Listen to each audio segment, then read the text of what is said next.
Hey, this is Scott from Coffeeprops, and we're here with Pete Licata. Pete, thank you for joining us. Tell us what brought you into coffee. Let's find out what your story is. Well, thanks, Scott. What brought me into coffee is actually a strange story. I got started in 2003 when, it wasn't really quite as cool or as trendy of a job necessarily, but I was actually going to college. I needed a part-time job and took a job with a friend, Holly, who's now one of my business partners, working in a cafe. She was managing the cafe, and I just took a job as a barista. Really simple, kind of stumbled into it, really, Yeah. Well, did you find anything more difficult than easy? What was the hardest thing to learn as a new barista? I would think that learning the specific techniques of the barista creating espresso in particular and latte art, milk steaming, those types of things was probably the most difficult thing at the time. We didn't do pour over coffee then. We didn't do, a lot of the things that we do now in the cafe. Mm-hmm. Okay. Actually, it was actually interesting. One of the challenges was remembering the regular customers and remembering their drink. That was much more of a challenge than what we normally think of with barista work these days. Yeah, it's true. It's true. It's a lot more relational than it is technique, isn't it? Yeah. Well, Pete, tell the listeners what it is that you accomplished a few years ago. There's a certain title that I think you achieved. What was that? So I achieved the title of World Barista Champion in 2013. We had the World Barista Championship in Melbourne, Australia, and that was, I would say, the culmination of barista competition career of mine when I spanned about 8 years of competing. Wow. Now, how long from the time you first started working as a green barista, wet behind the ears, to becoming a world champion? Well, I started in January 2003. I started working as a barista. June 2013, I won the World Barista Championship. So 10 and a half years, basically. Cool. Wow. So for those of us who have never been a World Barista Champion, or most of us will likely never be, right? Is that a breeze? Is that a grueling marathon? Just give us a little bit of an insight of what it's like to compete. Well, the barista competition, and the World Barista Championship format, which is, espresso, milk drink, or cappuccino, and signature drink for 4 different judges, is, in my opinion, one of the most difficult championship challenges that we have in the coffee industry to perform and to really do well.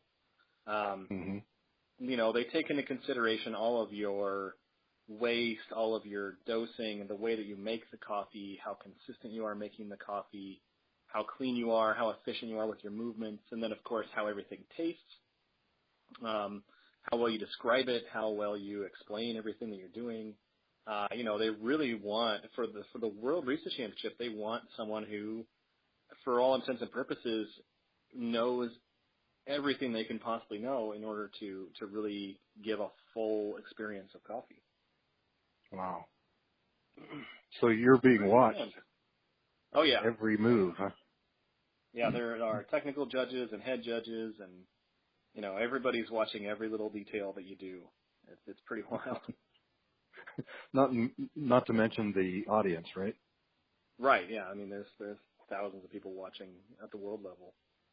So. Yeah.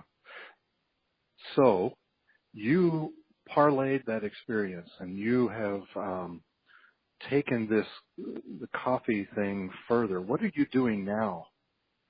Well, primarily right now, primarily I am doing consulting and education. So I do educational workshops, I do lectures, I do all manner of, informational kind of dissemination. I try to give a lot of the knowledge and experiences that I've had in coffee to younger baristas, to people who need my help, and obviously businesses who want to do better. Right. And in fact, your latest blog post was about cell phones, the use of cell phones, right? Yes. Yes. Yeah. Yeah. Okay. I'm actually in the middle of a 30-day blogathon. Essentially, I challenged myself to blog every day because it's been a weakness of mine. I haven't been consistent with it, and I want to kind of build the habit. Okay.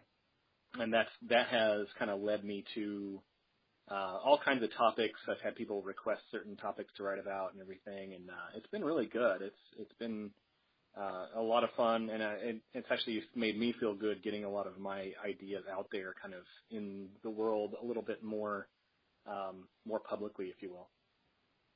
Yeah, I would imagine that it gets you more clarified in what you're thinking, getting it out so that others can see it. You know, it's kind of like a championship or a competition that you're trying. I would imagine that competition has raised your level of skill because of the pressure to get it right. Mm-hmm. And so writing a blog post kind of articulates what's inside of you. So that's good. And it's good for others to read that too. Yeah. So sure. what is the most interesting topic that you've been asked to write about? Or the weirdest? Oh, well, I mean, I would say probably one of the more interesting ones that someone asked me to write about was the very recent Blue Bottle Nestle acquisition, or Nestle Blue Bottle acquisition, if you want to put it that way. Which everybody has a very specific impressions of Nestle as a company, but ultimately, my perspective was a little bit more on the side of a business owner. And as a business owner, if your goal is to have a saleable company and you really want to have something that is growing and is essentially showing that you've done really well, having a gigantic company pay you an extraordinary amount of money for it is an obvious success story, in my opinion. Right. Regardless of what you think about the actual company doing the buying. The people who have sold actually have done their business very well. Right, and it's a validation of the validity of the third wave coffee industry. Absolutely. And yes. Yeah. And that one I talk about, basically this type of move, and we've seen a little bit in the past couple of years as well with other companies, but this is increasing the visibility of third wave products, of specialty coffee. It's raising the bar, and I talk about this in a few of my posts lately, is raising the bar of customer expectation. And we've done a pretty poor job of that, I would say, as an industry. And so people have just kind of gotten by with doing the minimum that they need to. And it's easy to buy better coffee and serve slightly better coffee, and a lot of people get away with not even having great customer service. But as companies like Nestle and multinationals start to really acquire and push that level of coffee quality, then the service expectation is going to have to raise from the smaller independent people, because you're going to have to really differentiate yourself on all levels. Yeah. So the bar has been low for entry, but the bar is high for being the best you can be. And this Nestle Blue Bottle thing solidifies that, makes it more of a need for coffee shop owners to be the best, which leads me to my next question is, where can these coffee shop owners and others who aspire to have a coffee shop, where do they find this blog? What's your website? Where do we find you online? My website is kind of long, but it's licatacoffeeconsultants.com. Okay. And my blog is just licatacoffeeconsultants.com/blog. Okay. And you can find me on social media, on Facebook, Twitter, and Instagram as Pete Licata, just my name. Okay. Pretty straightforward there. Yeah, and Licata is Licata. Yes, Right? it is. Mm-hmm. Okay. And we'll put those references at the end of our interview here, so the folks who are listening will be able to see that. Yep. So if you could change anything in the coffee industry, you only had the power to change one thing, what would that be? Wow, that's a little bit of a loaded question. I think I'm finding it. I could honestly go a lot of different ways with that, as far as the barista side of things and everything else with the quality that I focus on a lot. But honestly, I think I would really say it would be the way that coffee is sourced and traded, and a lot more to do with the lives of the people who are the growers and the people who are essentially responsible for the production of the coffee. Okay. As much as we've done, right. As much as we've done in the industry, I would say that we still have a pretty low expectation of price. We don't always give a lot of value to the people who are really living in tough times sometimes, producing the coffee and bringing it to market. Yeah. Yeah. Now, I'm assuming that you have been to farms. Am I assuming correctly? Absolutely. Yes. Yeah, that's what I figured. Okay. So, all right, let's wrap up here. I know everybody's got to get back to whatever they were doing before they clicked on Facebook or whatever to watch this video. Always. Yeah. What is your all-time favorite coffee drink? Ooh, my all-time favorite coffee drink. If we're just talking about black coffee, I would say that I don't necessarily have a favorite, but I love the kind of beauty of more simple traditional Ethiopian washed coffees, and particularly if I just summed it up, I would say washed coffees in general. Okay. I love the clarity of flavor, I love the distinction, and I love just the vibrancy that comes with them. Yeah.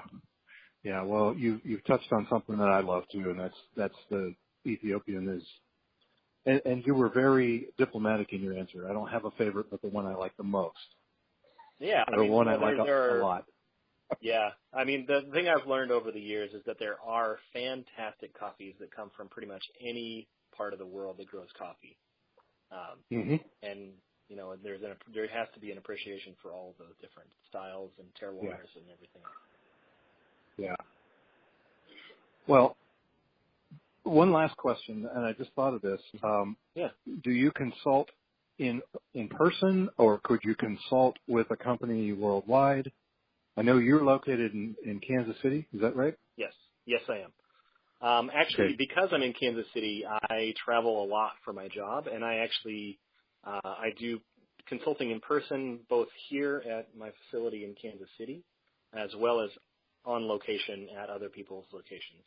And I also do some consulting online and just via Skype and things like that as well. Okay. And they will be able to find a way to connect with you when they go to your website. Absolutely. There are plenty of opportunities to send me an email, send me a message, and I encourage anyone to do so because I love working with all types of people. Well, Pete, thank you for taking the time to share with us your experience. Kind of cool to get to hear from someone who has reached the level of World Barista Champion and how he came into the coffee industry just by accident. That's really an amazing story. And thank you very much. And it's a title that's, it's be proud of that. That's amazing. That's cool. Thank you. Thank you for having me on. Sure.